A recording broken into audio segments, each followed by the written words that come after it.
Muito bem, o nosso segundo convidado no programa desse dia 27, o programa Teu Vereador, Tua Voz, programa da Câmara Municipal, é o vereador Everton Micael. Você seja bem-vindo, vereador, bom dia. Bom dia mais uma vez, é uma satisfação estar contigo, é uma satisfação estar falando com os ouvintes. Ok, hoje nós vamos falar um pouquinho sobre educação aqui no nosso programa, né, vereador? Verdade, eu gosto muito dessa área educacional. Já que o senhor é professor também, né? Também. Sabe que educação, aproveitando esse espaço aqui, é uma atividade que eu gostaria de ter levado para a minha vida profissional. Eu tive atividade bancária há muito tempo, mas sempre que pude, gostava de estar em sala de aula, gosto ainda de estar em sala de aula, né? Mas o destino me colocou em outros caminhos, vamos lá, né? Ok, vamos falar sobre campanha contra o bullying, vereador. É importante essas campanhas, né, levadas para as escolas, que é onde também as crianças aprendem a convivência no dia a dia. Então, nada mais importante também que combater o bullying, né? É verdade. O bullying, então, para se entender, é uma palavra que não é brasileira, né? Ela é eu tive fazendo uma pesquisa, ela é uma intimidação sistemática. Olha que interessante. O que é? Aquele ato de intimidação, né, que uma criança faz com o outro lá no ambiente escolar, né? Aquela humilhação, aquela discriminação, aquele insulto, aquelas agressões, digamos assim, quase comum, né, nos corredores dos colégios, né? Não deveria acontecer, não deve acontecer. E também, numa pesquisa que eu fiz, Daniel e ouvintes, que é interessante até salientar nesse espaço, e isso não é um processo de amadurecimento das crianças. Tem alguns que dizem que faz parte do processo, que é assim mesmo que se aprende, né? Não precisa ser assim. Então, um propósito que eu fiz, um pedido que eu fiz à Secretaria da Educação, é para que a gente possa fazer uma campanha com pais, com professores, com os alunos. Tem alguns municípios, inclusive do Brasil, que já fazem sempre no início dos anos letivos, no começo das aulas, eles reúnem as partes interessadas para trazer os aspectos legais, né, em relação ao bullying, para trazer atividades educacionais para efetivamente conscientizar as pessoas envolvidas, porque é importante o colégio estar sabendo, os professores como reagirem, porque é uma situação difícil para o professor.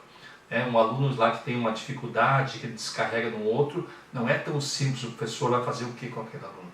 Tu tem que construir uma solução, e muitas vezes passa pelos pais também, e por os outros alunos saberem como se comportar nesse momento.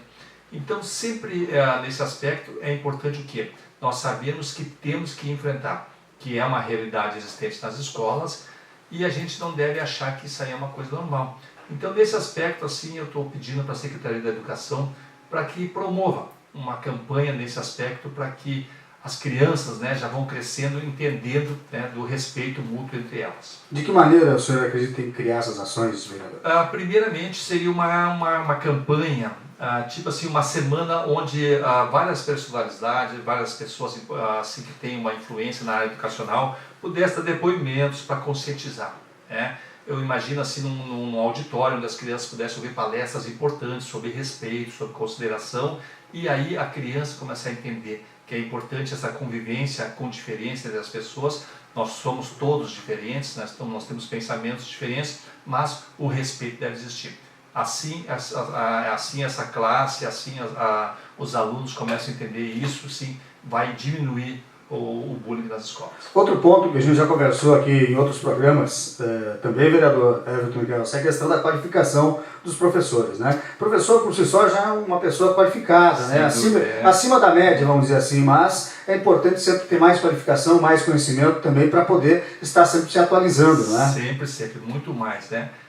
Mas e por que isso? A gente sabe que os professores, eles têm feito as suas partes, eles buscam a qualificação, tanto que muitos professores já têm pós-graduação, já têm mestrado, né? Então muito mais que a formação superior.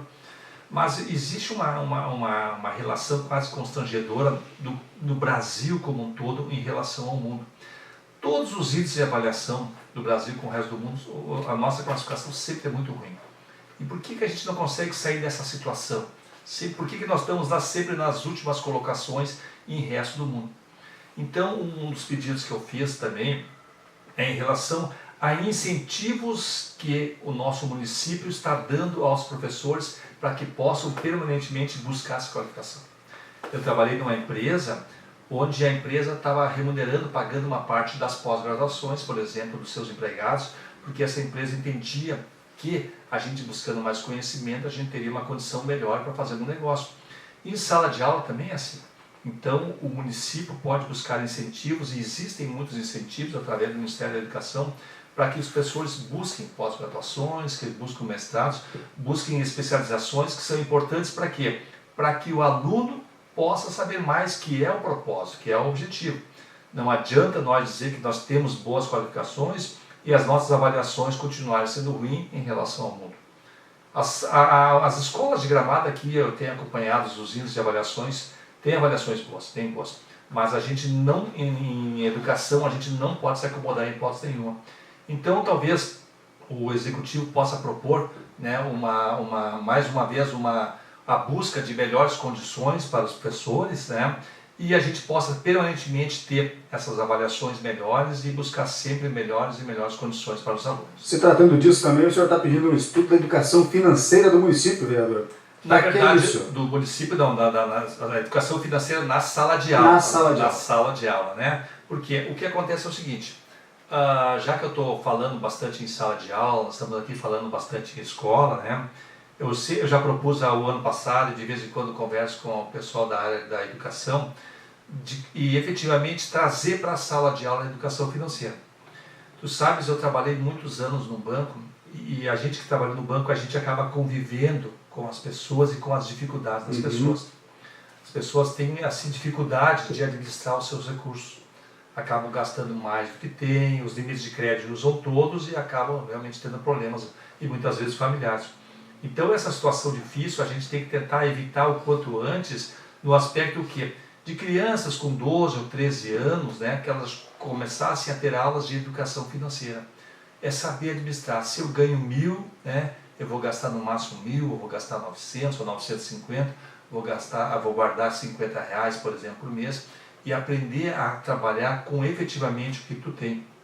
Olha, eu tentando me lembrar, quando eu tinha meus 12, 13 anos, eu estava pensando assim, eu gostaria de ter tido aula de educação financeira. Certo. Eu tenho certeza absoluta, se eu tivesse algumas aulas de educação financeira, assim como a gente tem aulas de inglês, assim como a gente tem aulas de geografia, de história, eu tenho certeza que eu teria aprendido um pouco mais como gerir e administrar os meus recursos financeiros. Então eu digo assim, alguns municípios já têm no país. Não é uma obrigação, mas eu acho que é uma necessidade cada vez maior em as crianças desde cedo começar a trabalhar com os seus recursos. Isso vai evitar que lá no futuro, né, essas crianças, quando estiverem adultos, estiverem comprometidas em dificuldades financeiras, o que realmente, convenhamos, é uma coisa muito difícil. O senhor acha que isso seria um diferencial, assim como tem cidades que falam algumas línguas, e lá naquela cidade, por exemplo, vamos usar o termo de Nova Petrópolis, que tem a língua alemã nas escolas. Seria um diferencial, mais ou menos dessa maneira? Sim, pode ser, e eu acho que tem que ser, porque o nosso país, culturalmente falando, ele não tem um hábito de economizar. Já que tu falaste no Nova Petrópolis, em alemão, né? A Alemanha, eles têm o hábito de guardar. Eles têm uns comentários que eles guardam 10% do que ganham. Se a pessoa ganha 1.000, guarda 100, se ganha 10.000, guarda 1.000. Para quê? Mas no futuro, para não depender, por exemplo, da Previdência Social, que cada vez está pagando menos. A Previdência Social, para esses jovens que estão hoje aí, vai ficar muito mais difícil do que já é hoje. Já está muito comprometida. Então, se a criança com 12 ou 13 anos já souber administrar, planejar o seu futuro, quando ela tiver 50, 60 anos, né, ela vai ter uma vida bem mais estável. Isso aí é muito bom para o país, que as pessoas tenham seu recurso. Ok, vereador Everton, eu te agradecer pela atenção, desejar um bom final de semana e até a próxima oportunidade. Obrigado, mais uma vez um abraço a todos.